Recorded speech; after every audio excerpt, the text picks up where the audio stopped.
Good morning. Good morning, everyone. Praise God for this day. Binigyan ulit tayo ng Panginoon ng time to worship Him in spirit and in truth. And we are still on the process of knowing more ang ating Panginoon. Alam natin na habang tayo nabubuhay dito sa mundo, it's an endless journey. Matatapos lang ang pagkilala natin sa Panginoon dito sa lupa pag tayo ay namatay. Pero hanggang doon sa langit, patuloy pa rin natin siyang sinasamba. So today, it's Sunday, May 22, 2022. Parang it's the special day na ginawa ng Panginoon para sa buhay ng ating mananampalataya. Nagpapasalamat din tayo sa Panginoon for the birthday celebration of Jacob. Thank God for the parents, si Mark at saka si Ma'am Corina. That's very supportive. You know what? Napakaganda pag ang mga anak natin ay dinadala natin sa Panginoon. Hindi natin alam na yung pasimpleng pagpasok nila sa Sunday school, kasama yung kanilang mga kasamahan na mga bata, they learn to know God in their simple way. And later on, habang sila ay lumalaki, nag-guide sila. Malaki talaga yung kaibahan pag ang isang bata ay nakakilala sa Panginoon. Hindi ka mahihirapan na disiplinahin. Nandun na yung sa puso nila na si Papa Jesus ang talagang kanilang pinaniniwalaan. And ginagamit yung mga teachers natin. And imamarket ko na lang rin by July, hopefully na yung mga anak natin ay, even yung mga children na inyong mga kasambahay, na mga kapitbahay ninyo, invite them to participate sa ating Vacation Bible School. And I propose also na dito sa BCF Purity, magkaroon din tayo ng school, no? Maybe organize a certain school sa church. And that would be on July. And continue to pray for that kasi kakailanganin natin ng maraming mga materyales para sa ating mga teachers, at the same time, yung ating manpower, kasi yung mga teachers natin, bibigyan natin yan sila ng sweldo. Okay? So hopefully na yung teachers natin hindi motivated para magkaroon ng sweldo, but at the same time, talagang directed sila na sila ay mag-i-involve na magtuturo sa mga bata. Anyway, they will undergo training also. And as teachers, we will be one of those na mag-guide sa kanila. There will be a series of training prior sa ating BBS. Kasi ever since naman ang BCF ay talagang tumatayo sa quality na tinatawag. It's not all about the number, but it's all about the impact ng ating itinuturo sa ating mga anak. And this will be also a market also for those people na gagamitin yung ating mga kabataan para i-invite yung kanilang parents. Alam nyo kasi pag ang bata na ang mag-iya sa nanay at tatay, parang andun yung strength, andun yung approval na this might be a way for them. So nagpapasalamat tayo for this Sunday. Once again, we will talk about our words. Okay? Pakisabi sa katabi mo, ang ganda mo kung babae, ang gwapo mo kung lalaki. You know what? Sa mundo kasi, pag sinasabihan yung isang babae na maganda, parang iba yung intention. Right? Even sa lalaki naman, pag ang lalaki ay sinasabihan ng gwapo ng babae, parang iba yung kisig ng dating, no? But in the kingdom of God, dito po sa bahay-sambahan ng Panginoon, always na nire-remind tayo ng Panginoon na tayo ay mga magaganda at gwapo na. Kasi nga, walang pangit na ginawa ang Diyos. Okay? So, let's talk about our words. You know, pag ang salita natin ay negatibo, magiging negative din yung balik sa atin. Pag positive yung ating salita, positive din yung babalik sa atin. So, kung ano ka ngayon ay produkto lamang ng iyong sinasabi sa buhay mo. Kung sinasabi mo na ikaw ay isang taong bigo, okay? Dahil marami kang narinig na ikaw ay isang taong walang kayang gawin, then nakadepende sa atin kung ang mga salitang ating narinig ay tinatanggap natin o di natin tinatanggap. But much more, na tayo mismo ang magsalita sa sarili natin. Huwag nating hayaan yung ibang tao na magsalita para sa atin. Pakisabi sa katabi mo, kilalanin mo ang sarili mo. It's good to know na yung words, sabi nga, ang words ay parang mga butil or parang mga seeds, no? Na kung ano yung sinabi mo, yun ang magbibigay ng kaparaanan na tutubo sa buhay mo. Ngayong araw, let's look at ourselves. Tingnan natin yung ating mga sarili na mayroong opportunity. Huwag nating i-condemn yung ating mga sarili dahil sa problema natin, dahil sa sitwasyon ng buhay natin. There is always hope. Kaya nga, sabi ng purpose-driven life, life without God is life without meaning. And life without meaning is life without hope. Okay? Hope ang pangalan mo, tapos ikaw wala kang hope. So, God is reminding us today that kung patuloy nating sinasabi kung sino tayo, then ito'y mangyayari sa buhay natin. Despite may problema tayo, lahat naman tayo may problema eh. Despite na may hinaharap tayo mga challenges sa buhay, we still learn to go with the positive side. Huwag tayong manatili doon sa sitwasyon natin, manatili sa kung saan yung buhay natin ngayon nakalagay. Hindi, patuloy nating sinasabi na there is always hope. The best is yet to come. Kung ikaw man ay may problemado ngayon, then believe. Speak positive in your situation. And we will learn to address that today because God is leading us to know how powerful is our words. Ano ba ang meron tayo? Sino ba tayo at ano ang meron tayo? Yun ang dapat nating malaman. So the power of our words. In Genesis 1:3, sabi niya, sinabi ng Diyos magkaroon ng liwanag at nagkaroon nga. Gusto magpakilala ng Panginoon kung sino siya. Gustong ipaalam ng Panginoon sa atin kung ano ang meron siya. At this time, sabi ng Panginoon, dapat magkaroon ng liwanag kasi ang mundo ay madilim. Ako nakaranas na din maging madilim yung buhay ko. Hindi madilim na physically na hindi ako makakita. Alam niyo ba pag ang buhay puno ng problema, parang andun ka sa kadiliman? No? Hindi ka makatulog ng maayos. Ano pa ba? Wala kang peace.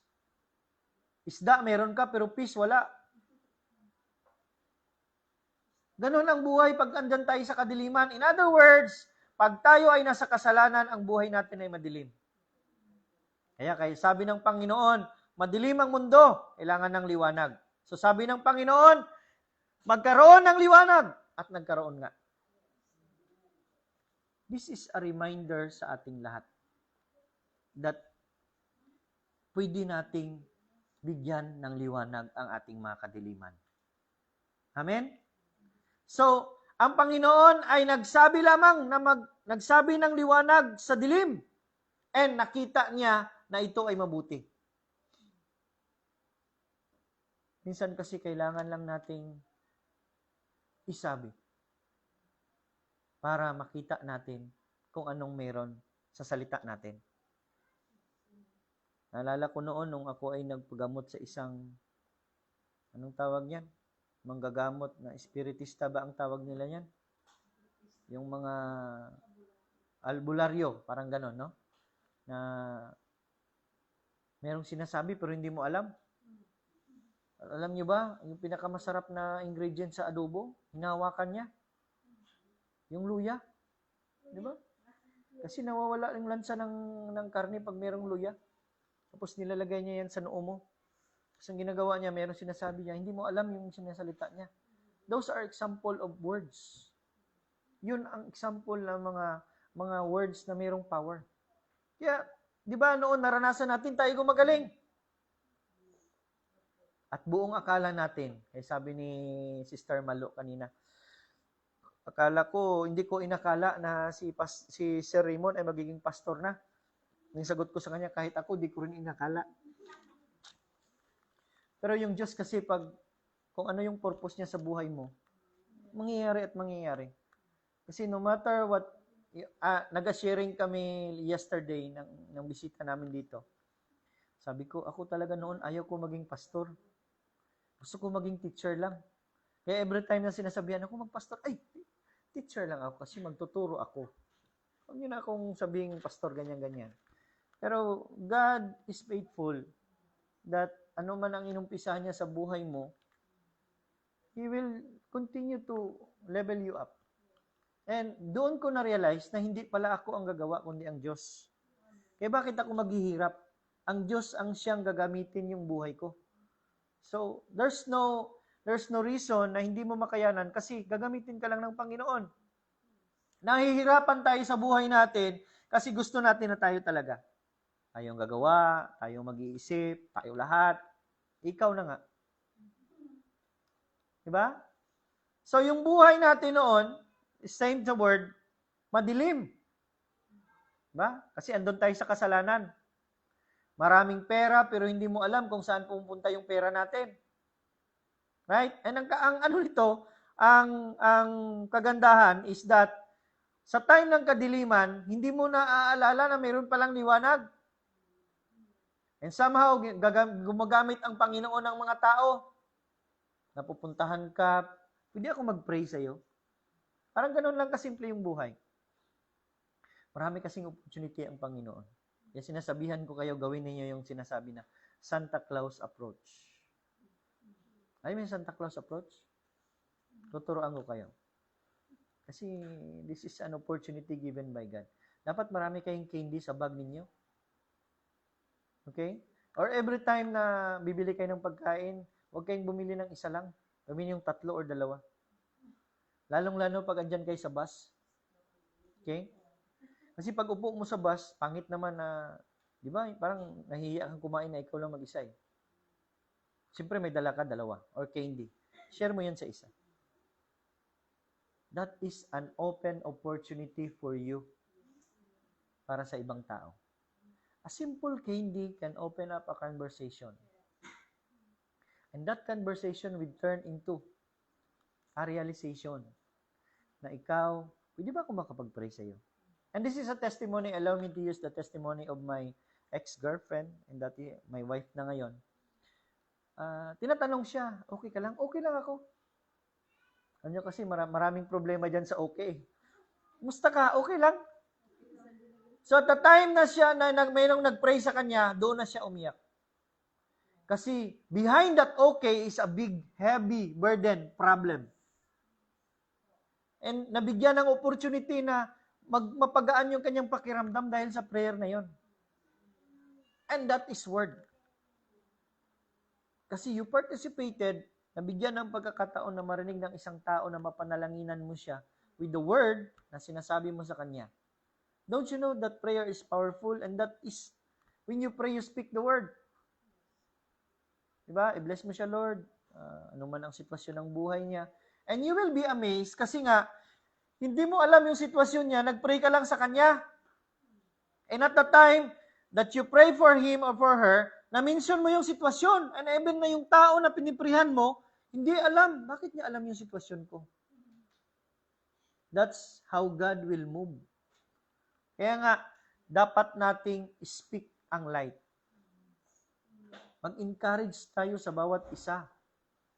Let us establish a communication na kung saan, even not as consistent, but those words na sinasabi natin. Allow me to share the conversation with Ma'am Corina yesterday. Sabi ko, yesterday, I don't know if the other day, umuwi ba si Mark? Hindi, pastor. Sabi ko, let's continue to pray lang. Kasi she is in doubt if ever makauwi. I believe na makauwi naman. Kasi God will really allow. But as you continue to speak, just continue to pray. Then God move. Sino ba naman ang hindi pa uuwi ng boss na birthday ng kanyang anak? Parang ganun lang yun eh. Tapos sinamahan pa ng Panginoon, imposible naman. Diba? Ganun lang yun ang buhay. Just speak the word. Words are encouragement to some and to many above. Even your good morning, your God bless, kumusta ka, aking mahal, mga ganun. Those are words that can lead into a certain conversation na mag-end up into an encouragement. Sabi ni Pastora, allow me to use, even kanina ginamit ko rin. Meron siyang isang friend na American during her time in Korea. Tuwing magkikita sila everyday, sinasabihan niya talaga, good morning, God bless. Maraming beses na nangyayari yan. Good morning, God bless, good morning, God bless. And there was a time, one time, na hindi niya nasabihan ng good morning at God bless dahil sa sobrang busy niya. Marami siyang iniisip. And alam niyo ba ang ginawa ng kano? Siya mismo ang tinanong, hey, you did not say good morning and God bless to me. Sagot naman ni Pastor, oh, sorry, but you have said it already. God bless. And don't you know what happens next? What happened next? Binigyan siya ng maraming stock, komisaris, mga pinadala doon sa doorstep niya. Because of that words. We must influence other people with our words. As a testimony also, I was assigned in a tribal school, particularly Blaan community. My wife is a witness, and even those people, na kahit na yung bata na mga maliliit, 2 years old, 3 years old, I always say to my pupils, I don't want to hear goodbye because I don't want to die. Goodbye, sir? You want me to die? Gusto niyo ba akong mamatay? Bakit niyo sinasabihan ako ng goodbye? I don't want to hear that. Gusto ko sabihin niyo sa akin, God bless, sir. Good morning and God bless only. Yes, sir. O kaya, umuwi ako kung hapon, God bless, sir! Kahit yung mga maliliit na bata. You will be amazed. That's the power of the word. And you know what? When you say God bless to someone, that's a declaration. That's a prophecy that God will bless that person. Kaya nga, manotice na natin every end of our messages to say God bless. I happen to talk also to Dr. Agad. Allow me to say this situation.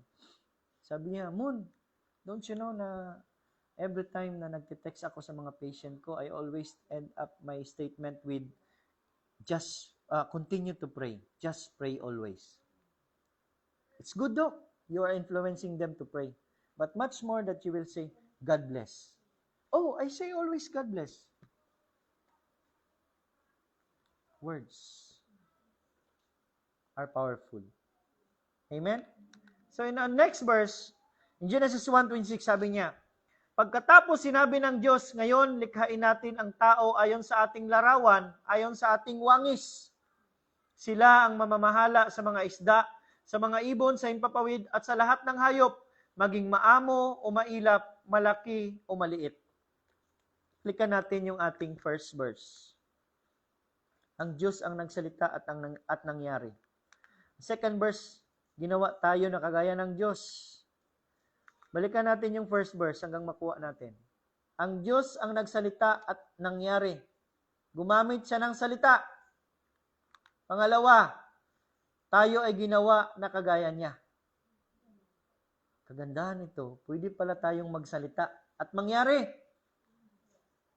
Amen? Are you blessed to know that? Na ginawa tayo na kagaya ng Diyos, na naman ang sasabihin natin ay mangyayari. Amen? So, ginawa tayo na kagaya niya. And, ang kagandahan nito, binigyan tayo ng pagkakataon na maghari. Sila ang mamahala sa mga isda. Sabi ko sa sharing namin kahapon dito sa bahay, kasi dumating yung magre-renta ng harap na area dyan sa may highway. Alam niyo kasi, kung talagang tinanggap natin na tayo ay mga anak ng Diyos, ang kayamanan dito sa mundo, hindi para sa mga makasalanan. Hindi para sa atin. Sino ba ang magmamana ng kayamanan? Ang ibang tao? Ang anak. O ngayon, kung tinatawag mo sarili mo na anak ka ng Diyos, simple lang naman ang Diyos. Siya lang naman may-ari ng langit at lupa. So ngayon, kinikilala mo ang Diyos na siya ang nagmamay-ari at ikaw ang kanyang anak. Siguraduhin mo hindi ka prodigal son, ha? Siguraduhin mo na nagpaka-anak ka talaga. Kasi nga, yung nagpaka-anak lang ang may karapatan na magmana. Amen? Oh, huwag mo naman sabihin na kahit ikaw ay yung tinatawag nating black sheep. Meron pa bang pink sheep, white sheep? Basta yung hindi kwalipikado na maging anak, walang karapatan niya na magmana. Pero lahat ng mga anak ay may karapatan na magmana. Amen? So, ganun ang sabi ng Panginoon. Now, tayo ay ginawa ng Panginoon na kagaya niya. According to His image and likeness. Ito lamang ay nawala or nawalan tayo ng karapatan dahil sa kasalanan. Nino? Ni Adan at ni Eva. Dahil sa kasalanan ni Adan at ni Eva, tayo ay nawala sa blessing ng Diyos. Hanggang sa dumating ang mga sumunod na mga generation until generation, and we praise God na in the fullness of time, dumating ang tinatawag nating Messiah in the person of Jesus. Diba? Feeling mo nga, pag ikaw ay mayroong anak na abroad, matagal na hindi umuwi, pag dumating, ang lakas. Diyan na yung anak ko. So very proud. Ganon ang nangyari sa atin. Tayo ay naputol. Pero dahil kay Jesus, dumating siya. Siya ang nagbalik ng ating relasyon. Tayo ay naging pangit. Pero dahil dumating si Jesus, bumalik tayo ng pagiging gwapo at gwapa lahat. Amen?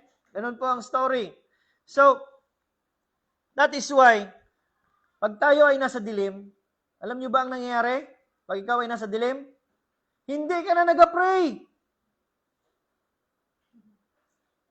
Nakalimutan mong mag-pray. Kaya na, hindi ako naniniwala na ang mga matatanda ay malimutin. Talagang malilimutin ang mga makasalanan. Diba? Hindi nila naaalala ang Panginoon kasi nga madilim. Kaya kailangan natin ang liwanag. And si Jesus lang ang liwanag. Always nating speak out every time na nagpipray tayo sa tao, ipapareceive natin siya kay Jesus. Dahil gusto natin magkaroon ng liwanag yung buhay niya. Kagaya natin noon. Ako mismo, andyan sa liwanag. Kaya nga, hindi ko inakala na ako ay maging pastor. Kasi ako ay nasa liwanag, madilim. Pero dahil sa liwanag, nabigyan ako ng pagkakataon, for the glory of God, na magamit ng Diyos. Alam nyo kasi, yung kadiliman ng buhay natin ay parang ano yan. Andyan tayo sa kahong punlaan. Alam nyo yung kahong punlaan? Yung, ano nga yan? Yung nursery. No. Mahirap kasi intindihan ang Tagalog, no? Pag nursery, madaling maintindihan. Nakasmile si ma'am. Nursery. Alam nyo ba sa nursery? Ano ang ginagawa sa tanim para tumaba? Bibigyan ng fertilizer. Alam nyo ba ang fertilizer? Dumi ng hayop. Nabubulok na mga, those are waste. Marumi yun. Pero bakit tumataba yung tanim? That's the purpose of our dark light. Nagiging pataba ngayon sa buhay natin. Yun ang nagbibigay ng fertilizer. Habang ginagamit ng Diyos yung buhay natin, noon kung gaano tayo kasama, ganun naman ang pagtubo ng ating new life ngayon. You see the beauty of old and new? Palakpakan natin ang Panginoon. Kaya, sabi ni Jesus sa Matthew 28:18, lumapit si Jesus at sinabi sa kanila, ibinigay na sa akin ang lahat ng kapangyarihan sa langit at sa lupa. Hallelujah. Ngayong June 30, ibibigay na ni President Duterte ang kapangyarihan kay Bongbong Marcos. Sa isip natin, binuto ko talaga yan, Pastor, kasi yan ang presidente ko. Oh. ibibigay na, ililipat yung kapangyarihan. The Father in heaven handed down the power and authority to Jesus. Simple lang naman si Jesus. Kung ang presidente ay ibibigay yung kapangyarihan sa incoming president, ang Ama, ang may-ari ng langit at lupa, ibinigay ang kapangyarihan kay Jesus na kinikilala nating Diyos at tagapagligtas. Kinikilala nating kasama natin. Kaya I always encourage, especially si Mark and even Albert, to pray always. God is with you. Alam nyo ba ang magkakaroon ng difference? Pag ikaw ay nagtatrabaho at ikaw ay may Diyos, na-enjoy mo yung pabor, na-enjoy mo yung protection, na-enjoy mo yung strength. Despite na mahirap yung, delikado yung ginagawa mo, pero bakit nasusustain ka? All you have to do is to acknowledge God. Yung sabi nga ni Pastor Alfredo kahapon, you must appreciate. Hindi mo nakikita yung mga maliliit na bagay kasi nakapokus ka sa malaki. Hindi mo na-appreciate kung anong meron ka ngayon kasi ang lagi mo tinitingnan kung anong wala ka. You long for what you don't have because you don't see what you have right now. Kaya hindi mo na-appreciate yung buhay mo. Kaya encouragement ko sa ating bisita nakaraan. Sabi ko, kung titingnan mo yung buhay mo, kung ikaw ang tumingin, tinitingnan niya ang sarili niya na parang list of the list siya. Don't you know na marami pa ang nagdi-desire ng buhay mo ngayon kaysa ibang tao ikumpara mo? That's how we look at life. And every time na tayo ay nadadown, nadi-discourage, just speak encouragement. How will you do that? If alam nyo kasi si Pastora, ito, this is a testimony. Alam mo yan na discourage siya. Kasi patuloy yan siyang nag-i-encourage ng tao. Alam mo na down yan siya kasi pumupunta yan siya sa Chowking, kumakain ng halo-halo. That's how we get to know our mentor, our pastor. Kaya nga, every time na merong situation sa buhay natin, sa family natin, down na down sila, just pray for them. Speak life. Speak light. Kasi you might not know, yung prayer mo, yun ang nagpapagaan ng kanyang pakiramdam. Nakaraan, mayroong nagpabili ng turon doon sa church. Mag-attempt na pala ng suicide. Nagkaroon ng opportunity si Brother Diyos na maprehan. Na-change yung mind niya. Ang kagandahan, bukas ulit, nagpabili ng turon. Ibig sabihin, nabuksan yung isip.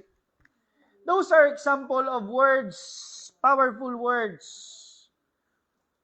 na magsusuicide na sana yung isang tao, pero nabigyan ng pagkakataon na maliwanagan yung kanyang isip. Alam nyo kasi, ang uso yan, nawawala ng isip pag andun ka sa kadiliman. Pero pag andyan ka sa Panginoon, talagang magliliwanag yung iyong daan.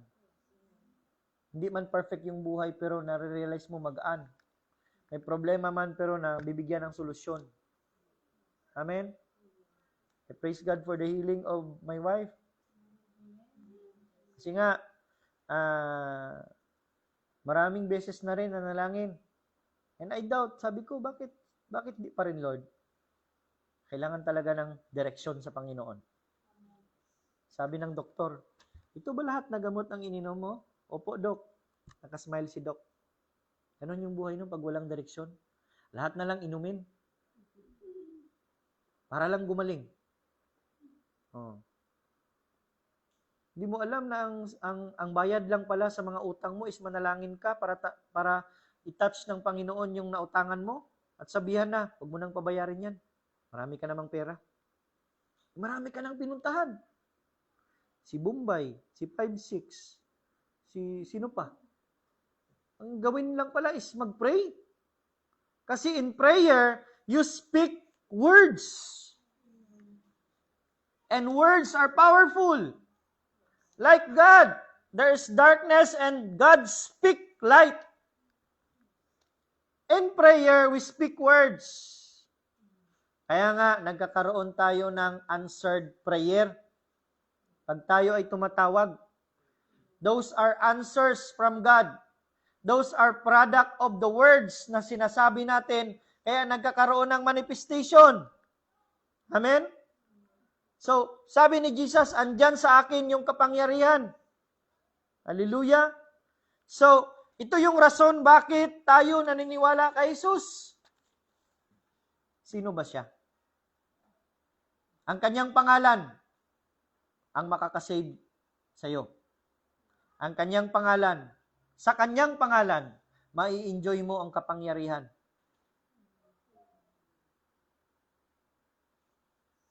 President Duterte is the President of the Philippines. Powerful siya.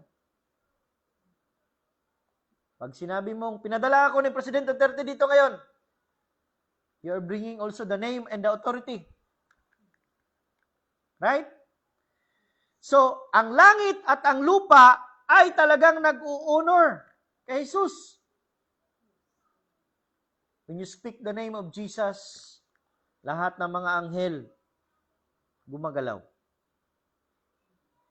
Hallelujah. So, sino nga ba si Jesus? Okay? Noon, siya ang ating tagapagligtas. Kahit ngayon, sa mga taong hindi pa naliligtas. Pero, mas lalo niyang pinakilala ang sarili niya. Tingnan natin sa John 1:1. Nang pasimula ay naroon na ang salita. Kaya sabi kanina, God speak, there must be light, and there was light. Salita, words. Ang salita ay kasama ng Diyos. Habang si Jesus ay andito sa lupa, kasama ang kanyang mga disipulo, ang kanyang dala ay salita. Right? Sabi niya sa mga disciples, okay, paniwalaan nyo lang. Lahat ng mga sinasabi ko ay mangyayari. Words. Diba? Kung i-reflect natin sa buhay natin dito sa lupa, lahat tayo dito ay hindi tumatagal. Lahat tayo ay namamatay. Anong iniiwan natin sa mga anak natin? Words. Kaya meron tayong last will testament. Doon nakasaad kung kanino maiiwan ang iyong sandal na 100 years na.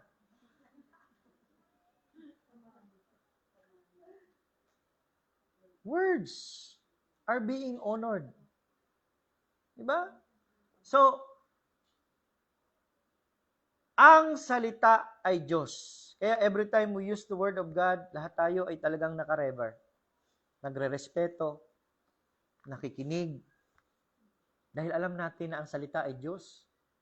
In the beginning was the Word, and the Word was with God, and the Word is now God.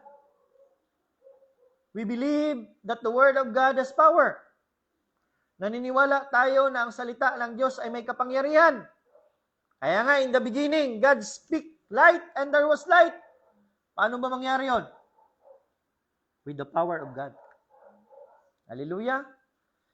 Now, if Jesus is the Word, kung si Jesus ang salita, at ang lahat ng authority dito sa langit, dito sa lupa at sa langit, ay binigay sa Kanya, hallelujah, then, He is the Word ngayong panahon na ito na magbibigay ng kapangyarihan sa atin. Prayer is powerful pag mayroong salita ng Diyos. Kaya, many are asking, paano ba manalangin na very powerful? Paano ba manalangin? So, ang gagawin natin, we need to use the Word of God in our prayer. Bakit ka ba tumatawag sa Diyos? Example, what is your motivation when you pray?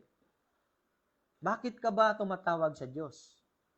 Sabi nga, Lord, sabi mo sa Jeremiah 33:3, dapat may salita na, call upon me in prayer, and I will answer you, and I will show you things which you do not know yet. Those are promised words from God. And those are powerful. Lord, ginagawa ko ito dahil gusto kong maranasan ang kapangyarihan mo. Dahil sabi mo, pag ako'y tumawag, ikaw ay sasagot. At ipapakita mo sa akin ang mga bagay-bagay na hindi ko pa nakikita noon. Hallelujah! So ngayong araw, ako ay humihingi ng proteksyon mo. Matapang ka kasi alam mong karapatan mo. Ako ay humihingi ng proteksyon mo dahil sabi mo, hihingin ko lang daw sa pangalan ni Jesus. Sabi mo sa iyong salita, whatever you ask in Jesus' name, may reference tayo. Kaya nga, there's no need for you to write a 2-page prayer pag kayo'y inassign na mag-pray. If you have the word, you have the power to pray. Kaya if you are really a born-again believer, you are ready anytime, anywhere. If you will be called to pray, then you pray. Because you know. And we continually to grow. Sabi nga ni Pastora, pag meron kayong question, mag-question kayo. I grow from that stage. Every time na ako ay mayroong tanong, talagang nagtatanong ako. Later on, answeran natin yung tanong ni Ma'am M about the speaking in tongues. Dapat kasi masagot yan. Right? Kasi kailangan natin ng direksyon. Amen? So, in Matthew 18:18, tandaan ninyo, anumang ipagbawal ninyo dito sa lupa ay ipagpabawal sa langit. At ang ipahihintulot ninyo dito sa lupa ay ipahihintulot sa langit. Tayo ay may karapatan kung ano ang dapat nating ipagbawal dito sa lupa. In other term, yan, yung ibabind, or ano ba ang Tagalog ng ibabind? Ipagbuklod. Okay? So, dapat nating malaman yan na may karapatan tayo dyan. That's why when we pray for the sick, Lord, I speak healing and I bind the spirit of sickness, spirit of headache. Umalis ka dyan. Alis dyan. And I speak healing. That's the power of the word. Kaya alamin natin yung karapatan natin. Pakisabi sa katabi mo, may karapatan ka. Minsan kasi, lahat ng karapatan natin para sa atin lang talaga eh. Pag isang tao ay dinadakip, may karapatan kang maghanap ng iyong abogado at lahat ng iyong sasabihin ay pwedeng gagamitin laban sa iyo. May karapatan ka. Much more sa langit. May karapatan kang i-declare kung anong gusto mo dito sa lupa. Kasi ino-honor doon sa langit. Amen? So, your word has power. Yung salita mo, mayroong kapangyarihan kasi ginagamitan mo ng salita ng Diyos. I don't know what is the reflection of my wife nung siya ay nagkasakit, but for sure na siya ay gumaling dahil sa power of word. Amen? Now, in Proverbs 18:21, sabi ng salita, ang buhay at kamatayan ay nasa dila na kasalalay. Makikinabang ng bunga nito, ang dito ay nagmamahal. Teachers, mga traditional teachers, na palaging nagsasabi ng bad words sa kanilang mga learners, pupils, ay! Mahilig magmura.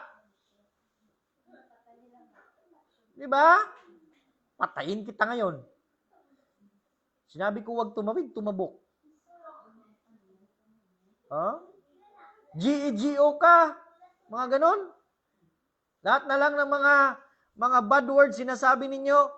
Later on, pag-retire, yung retirement, talagang tama-tama lang pambili ng maintenance.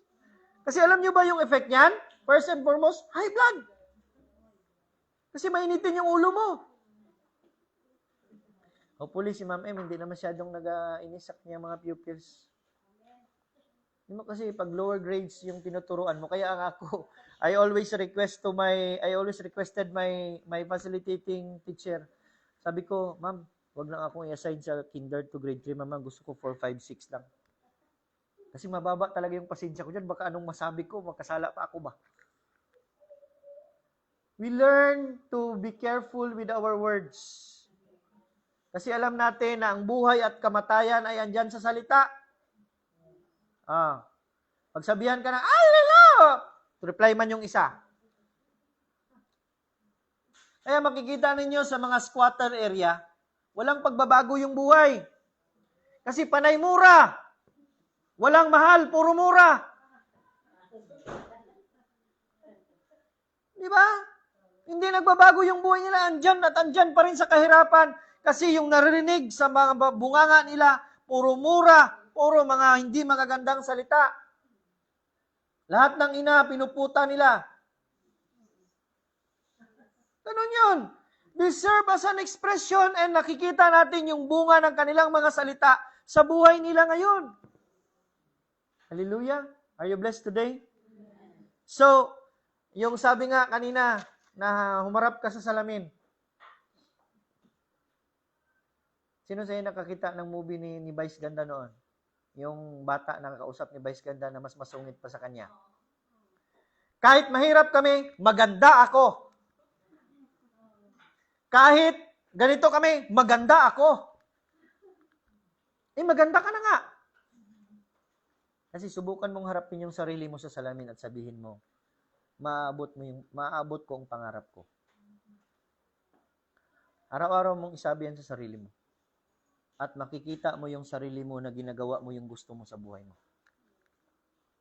Pero kung palagi mong nilalait yung sarili mo, makikita mo rin na lait-laitin ka rin ng ibang tao. That's how to establish word sa buhay natin.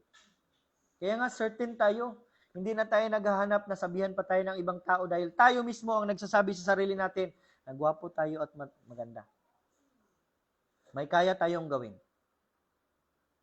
Right? Amen? So, yung mga words natin pwedeng maka-inspire at pwede ding maka-destroy. Kaya iwasan nating sumama sa mga tao, mga destroyer. Lalong-lalo na yung mga marites at saka marisol.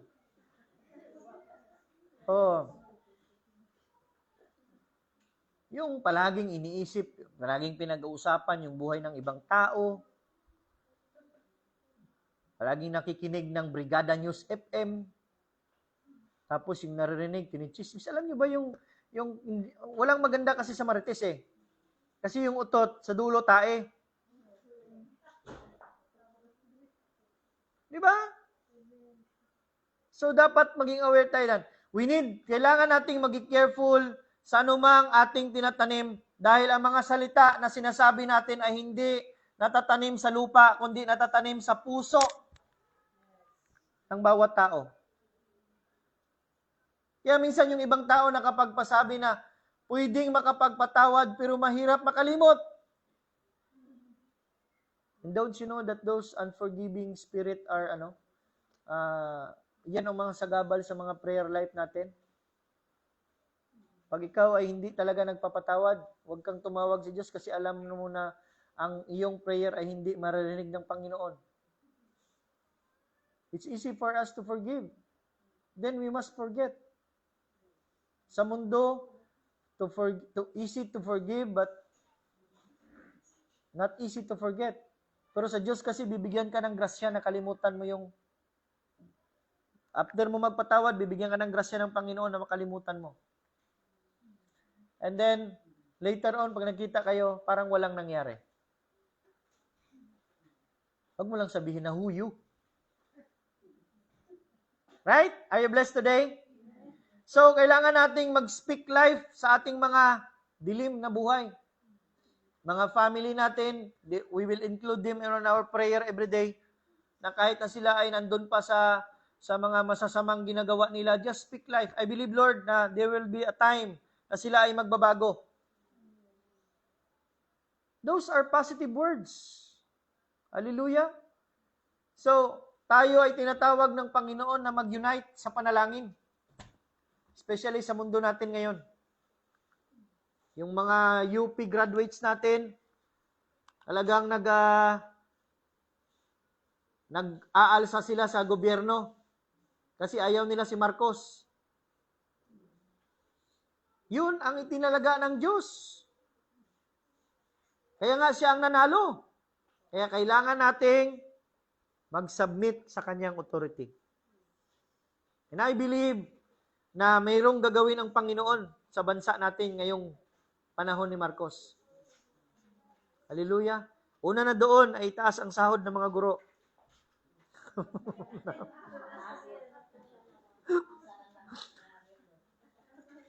Diba? Ipabor yun sa amin kasi mga guro kami. Hindi, talagang iangat yung ekonomiya ng Pilipinas. Alam nyo kasi, makikita mo lang na aangat ng ang ekonomiya ng Pilipinas pag ang lahat ng tao ay mayroong trabaho at hindi na humingi. Hindi. Basta, walang krimen. Walang pagnanakaw. Kasi lahat ay nakakabili ng kanilang mga kakailanganin. Ito yung aking conversation with my professor during my master's degree. Sabi niya, alam mo, Raymond, masasabi ko lang na may bunga yung edukasyon sa Pilipinas. Pag ang lahat ng tao ay nagbabarbecue ng tosino. Walang nakatambay. Sabi ko sa kanya, bakit po ma'am? Kasi meron silang hanap buhay. Hindi sila umaasa sa gobyerno. Hindi sila gumagawa ng krimen para magkaroon sila ng pag-sustain sa mga buhay nila. Sabi ko, tama. That's the product of education. Today, God is reminding us that our words have powers. Huwag nating i-underestimate yung sarili natin. Pag andyan na tayo sa Panginoon, tayo ay tinawag niya kanyang mga anak, tayo ay may kapangyarihan na magsalita with the authority na binigay natin, na binigay ng Diyos sa ating lahat sa pamamagitan ng kanyang anak na si Jesus. And hopefully today, mabigyan tayo ng pagkakataon na mag-reflect. Gamitin ang kapangyarihan, ang salita ng Diyos na isabi ito sa mga sitwasyon sa buhay natin. Pag tayo ay mahirap, I speak prosperity upon my poverty, Lord. Pag tayo ay may sakit, I speak healing upon my sickness. Ganun lang yun. Pakisabi sa katabi mo, practice lang. Alam nyo kasi, pag hindi tayo nasanay, kaya nga, yung mga sundalo palaging nagja-jogging yan. Kahit walang gyera, nagja-jogging, nag-drill, kasi gusto nilang huwag makalimutan. Pakisabi sa katabi mo, huwag kang makalimutin. Kaya nga, kailangan natin i-practice araw-araw para huwag nating makalimutan. Hindi ko sinasabi na i-practice mangutang, ha? Para huwag kalimutan. Right? So today, are you blessed? I believe that God is leading us na we need to level up in our faith. And as an announcement, we will be celebrating our 26th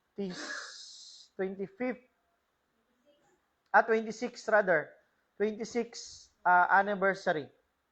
And we are all invited with our 500 pesos doon sa 5 Niñas. That would inclusion yan, ang pagkain natin and ang venue, doon na tayo magkaroon ng celebration.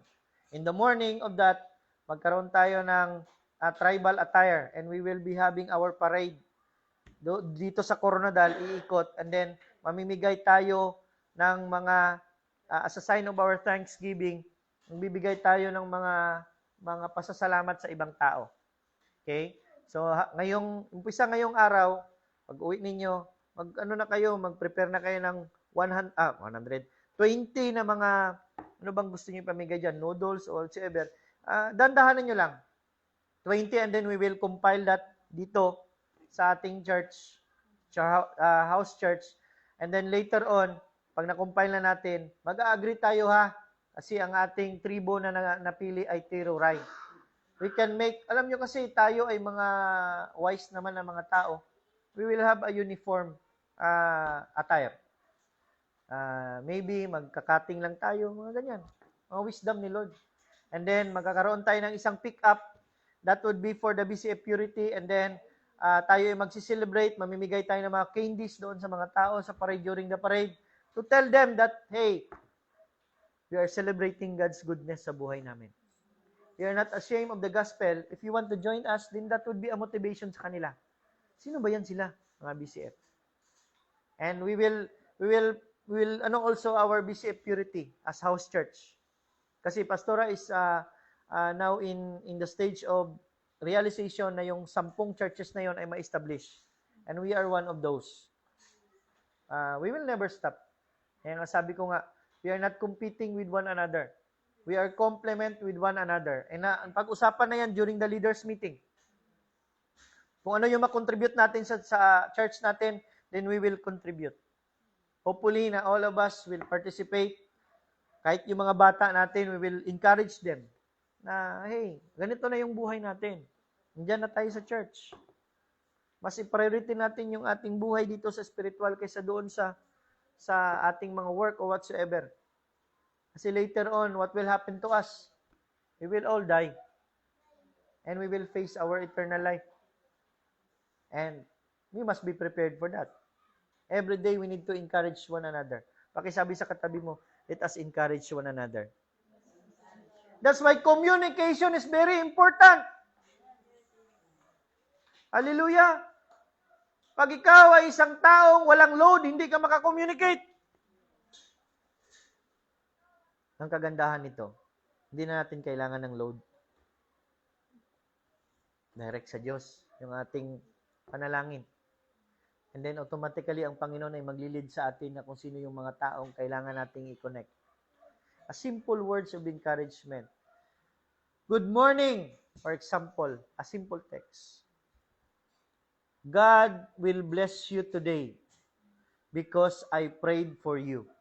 God bless.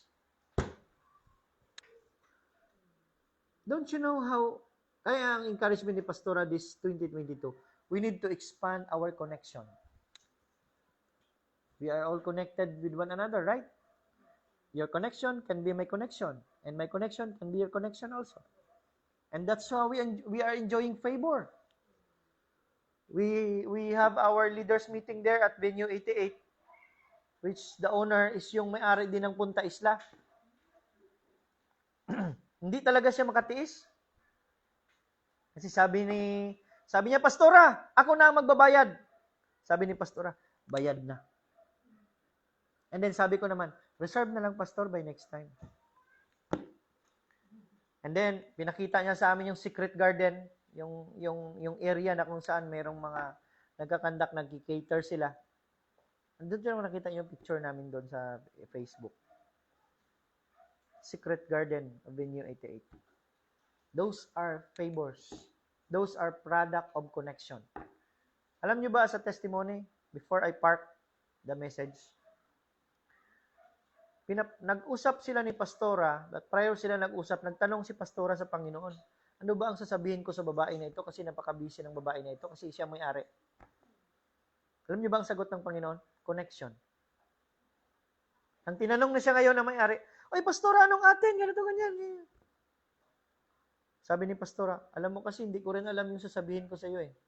Pero ang sabi lang ng Panginoon sa akin, connection. At the time na na-pronounce ni Pastora yung word na connection, umiyak na siya. Kasi at that time, she was so problematic. And she needs guidance. See the connection? That's the power of our words. Hindi mo alam yung mga simple text mo from someone as an encouragement might lead you to enjoy the favor and the blessings of God. Do not underestimate yourself. You have power through your word. Are you blessed today? Let's close our eyes. Let us receive Jesus as the one who will lead us, the one who will encourage us every day, as the source of everything. Let us pray. Lahat tayo ay magsabing, even the live stream, kahit ko po kayong manalangin, let's join us in prayer. Lahat tayo ay mag-pray. Tayo ay magsabi, Our Father in Heaven, salamat Panginoon sa iyong bugtong na anak na si Jesus na iyong pinadala para ako ay tubusin sa aking mga kasalanan.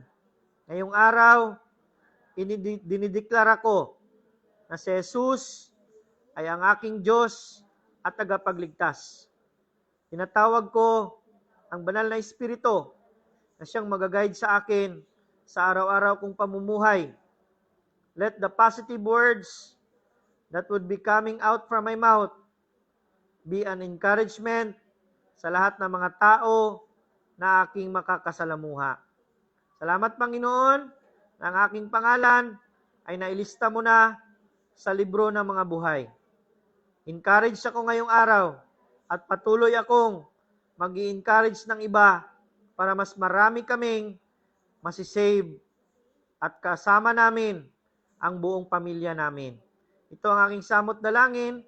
Sa pangalan ni Jesus, ang lahat ay magsabi ng Amen. Now let me pray for you. Father in heaven, thank you, Lord, for this Sunday. You have reminded us always na kailangan naming magkaroon ng encouragement every day. And that is through your word. As we continue to read your word, meditate your word day and night, we believe that the encouragement spirit would be upon us and continue, Lord, to lead us into every opportunity that as we speak the words that has power in accordance with your word, people will be blessed, people will be saved, and people will be delivered through the word that is the light, and it will illumine the darkness of those people na makakausap namin, and suddenly, Lord, there will be change. As we unite this, we believe in the power of agreement that the best is yet to come for each and every one of us. Ito po ang aking samot dalangin. Sa pangalan ni Jesus, ang lahat ay magsabi ng Amen. So God bless everyone. Until next Sunday again in this BCF Purity, let us know the truth through the Word of God. To God be all the glory.